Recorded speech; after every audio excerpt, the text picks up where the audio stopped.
Olá, como estão? Tudo certo?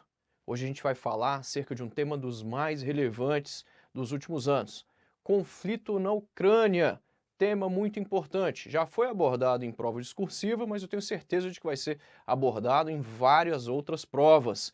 Não só em prova discursiva, e em prova objetiva isso também vai cair bastante. Se você quer entender um pouco mais acerca deste conflito, fique aqui com a gente. Mas antes, aquele pedido. Se você não está inscrito aqui no canal, por favor, inscreva-se agora. Não deixa para depois, não. Clica aí e inscreva-se. Bacana? E também ative o sininho para você receber a notificação dos novos vídeos. Toda semana a gente coloca 2 vídeos novos, pelo menos, aqui no canal. Se você curte o nosso trabalho, não esqueça de deixar aqui nos comentários, de curtir o vídeo também. E, claro, se você quer que eu comente algum outro tema, que eu fale sobre prova discursiva, de qualquer outro concurso, por favor, coloque aqui também nos comentários. Isso vai ajudar bastante. Sem enrolação, vamos direto ao ponto. Seguinte, vamos entender um pouco mais acerca desse conflito. Há alguns pontos aqui que são pontos centrais que certamente são pontos que vão fazer com que você entenda mais aí esta guerra, este conflito, e são pontos muito sensíveis que provavelmente serão abordados tanto em prova objetiva quanto em prova discursiva. Entendendo rapidamente o contexto aqui deste conflito. No dia 24 de fevereiro de 2022, a Rússia invadiu a Ucrânia e em várias cidades ela fez alvos militares, ela atacou alvos militares da Ucrânia. E, evidentemente, que nós tivemos o início aí deste conflito, da guerra da Ucrânia, entre a Rússia e a Ucrânia. Muita coisa aconteceu depois disso. Se liga aí. É importante a gente ressaltar aqui o histórico que envolve esse conflito aí entre Rússia e Ucrânia. Desde 2014, a Rússia invadiu a Crimeia e a tomou no sentido de anexá-la ao seu território e continua a ocupá-la até os dias atuais. Com essa invasão, as relações entre Moscou e Ucrânia foram cada vez mais azedando. E nós temos ainda de considerar que, a partir do dia 24 de fevereiro de 2022, a Rússia começou a bombardear alvos militares próximos a grandes cidades da Ucrânia, como, por exemplo, Kiev, Kharkiv, Luhansk, Kherson, Donetsk e também Mariupol. Dixon, mas foram afetados somente aí alvos militares? Foram atacados somente alvos militares? Não. Infelizmente, vários alvos civis também foram afetados, foram atacados aí pela Rússia. E o conflito se iniciou neste momento. A Ucrânia é um país do leste europeu que faz parte da fronteira ali com a Rússia. Ela é uma ex-república da União Soviética, mas ela se tornou independente no ano de 1991. Dixon, esse país ele tem relevância por quê? É importante a gente saber que a Ucrânia é o segundo maior país da Europa em extensão territorial. Só perde basicamente, claro, como você sabe, para a Rússia em termos de extensão de território. Ela possui 40 milhões de habitantes. Dixon, estou entendendo um pouco mais acerca aí desse ator. Mas vamos falar um pouco mais aqui de geopolítica, né? Por que que a Ucrânia é um ator importante nesse cenário geopolítico? A primeira coisa é a gente entender que ela faz essa fronteira ocidental ali com a Rússia. Isso quer dizer o seguinte, que ela é uma zona de segurança, ela já serviu por muitos anos como uma zona tampão aí para a Rússia, funcionando ali como uma espécie de zona de segurança, para que a OTAN não se aproxime tanto da Rússia. Isso quer dizer que, se a OTAN, por exemplo, fizer uma aliança aí com a Ucrânia, ou se a Ucrânia fizer parte, evidentemente, da OTAN, isso quer dizer que a OTAN ela vai estar a um espaço muito curto da Rússia. Ela vai chegar com facilidade até a Rússia. Ou seja, ela é uma zona de segurança muito relevante ali para a Rússia. Há também aqui fatores históricos, religiosos e culturais que ligam a Ucrânia à Rússia. Tem muita gente que diz que há uma questão muito pessoal do presidente Putin aí neste conflito, né? Por ele travar este conflito aí com a Ucrânia. Ele realmente tem um grande interesse em relação à Ucrânia, não só no aspecto geopolítico, mas há fatores ali religiosos, históricos, que acabam ligando a Ucrânia à Rússia. Isso na visão do Putin. Bacana? Então é realmente um ator importante nesse sentido. Mas a gente tem de falar também que economicamente a Ucrânia é um país muito relevante, porque ela é considerada o celeiro da Europa. Ela é o terceiro maior exportador de grãos. Para o Brasil, por exemplo, ela é um dos maiores exportadores de adubos e fertilizantes, para que você tenha uma ideia. Ela realmente tem uma relevância grande aí nesse cenário geopolítico, nesse cenário econômico. Mas não só de grãos vive a exportação da Ucrânia. A Ucrânia é uma grande exportadora de vários outros produtos. Dá uma olhada nessa lista aí para você ver. A gente está falando aí de minérios, a gente está falando aí de ferro, de aço e de vários outros itens importantes aqui para a industrialização dos países. Saquei, Dixon. Mas eu quero saber quais são as causas relacionadas aí a este conflito. Por que que a Rússia invadiu a Ucrânia? A gente tem que saber o seguinte, olha só. O presidente Vladimir Putin, né, de início, ele acredita que, historicamente, a Ucrânia ainda faz parte da Rússia. Ele tem um desejo nacionalista de reviver aí a União Soviética, de retomar parte da influência que a União Soviética teve lá no passado. Ou seja, ele quer trazer essa influência da União Soviética para agora, para a Rússia.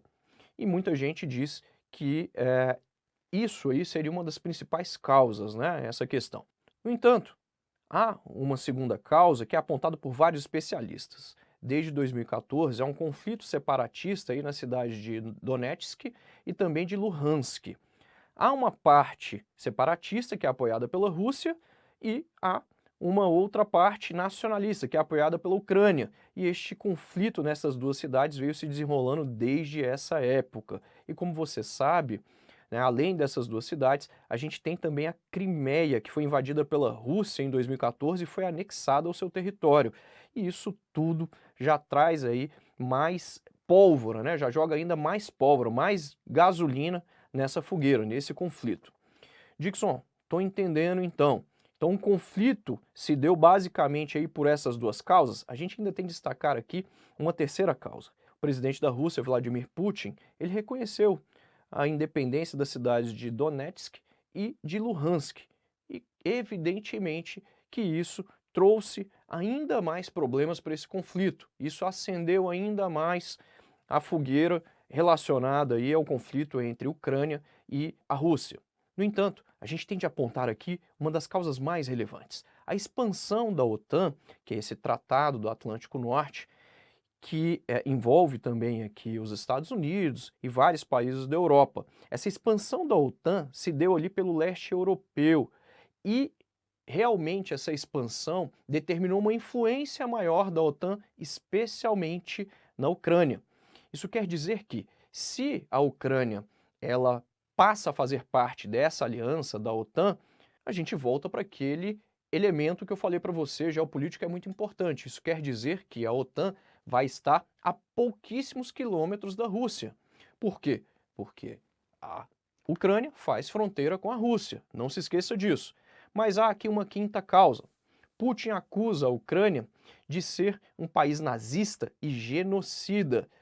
Evidentemente que a gente tem de ressaltar aqui que não há nenhuma comprovação disso. Isso, na verdade, é uma alegação do próprio Putin. Então a gente tem essas 5 causas aí figurando como causas prováveis para esse conflito. Quais são as consequências aí deste conflito? Nós temos diferentes consequências, pessoal. A gente pode destacar aqui, por exemplo, a migração de milhares de ucranianos, de cidadãos da Ucrânia, especialmente para os países da Lituânia, Romênia, Polônia, Hungria, Eslováquia, Moldávia, entre outros países da Europa, especialmente para esses países que eu acabei de citar para você. E, claro, que como toda guerra, todo conflito, a gente tem aqui inúmeras mortes.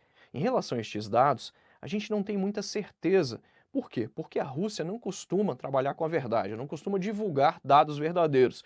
A gente tem, talvez, 50 mil militares russos que tenham morrido, mas a Rússia vai lá e fala, ó, até agora foram só 1000 mortes aqui do lado russo. Então a gente não tem tanta certeza. De acordo com os Estados Unidos, que têm informações privilegiadas, que de uma certa forma fazem um trabalho de inteligência junto a diferentes agências de inteligência e junto também a vários países da Europa, o que a gente tem é que até hoje este conflito entre Ucrânia e Rússia já vitimou cerca de 240 mil pessoas, entre militares e civis. É difícil a gente saber exatamente quantos já morreram neste conflito. São várias as fontes diferentes, são vários os dados diferentes. É importante que você cite a fonte na sua prova, mas a gente não tem certeza aí de quantas pessoas realmente morreram. O que mais que a gente tem aí? Aumento dos preços como uma consequência realmente muito grave aqui. Esse aumento dos preços envolveu especialmente o barril do petróleo e com o aumento do barril do petróleo, você sabe que isso afeta uma cadeia de outros produtos que dependem do petróleo. Então, insumos de diferentes áreas, especialmente insumos da agricultura, tiveram aumento do seu preço também. Várias sementes, vários grãos e várias matérias-primas que são produzidas pela Ucrânia também tiveram o seu preço aqui alterado em razão deste conflito. Além disso, a gente pode destacar aqui também as sanções que foram adotadas contra a Rússia. Inúmeros países da União Europeia e também os Estados Unidos, né, especialmente aí países da União Europeia e os Estados Unidos, adotaram sanções, por exemplo, contra bancos russos. Isso quer dizer que os bancos não podem mais negociar fazendo uso da moeda russa, do rublo. E o rublo, por isso e por outros aspectos, acabou perdendo aí um grande valor, né, nos últimos meses. A gente ainda pode destacar aqui também o limite do valor do barril do petróleo que é produzido pela Rússia. Isso quer dizer que a União Europeia falou, ó, a gente tem um limite aqui para pagar em termos de valor e o limite é esse. Se vocês quiserem continuar vendendo para a gente petróleo, o valor limite é esse aqui. A gente não vai pagar mais que isso.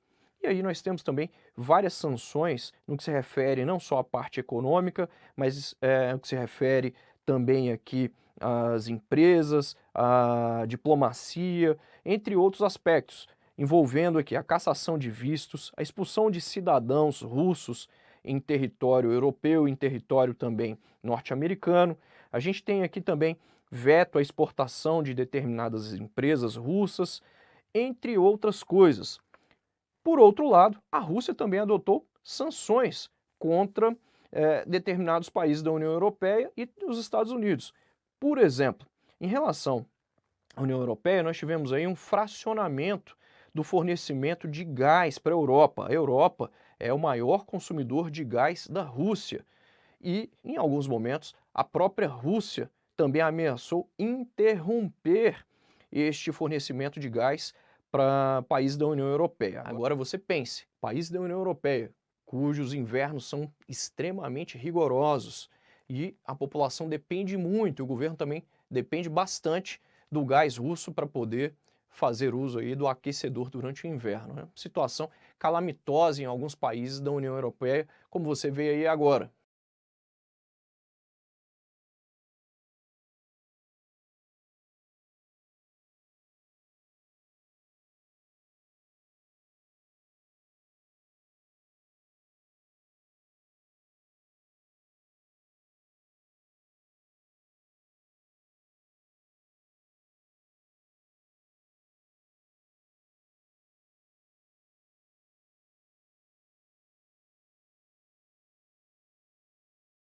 Em relação a esse conflito, você precisa saber isso aqui. Isso aqui é o básico para que você vá para uma prova discursiva.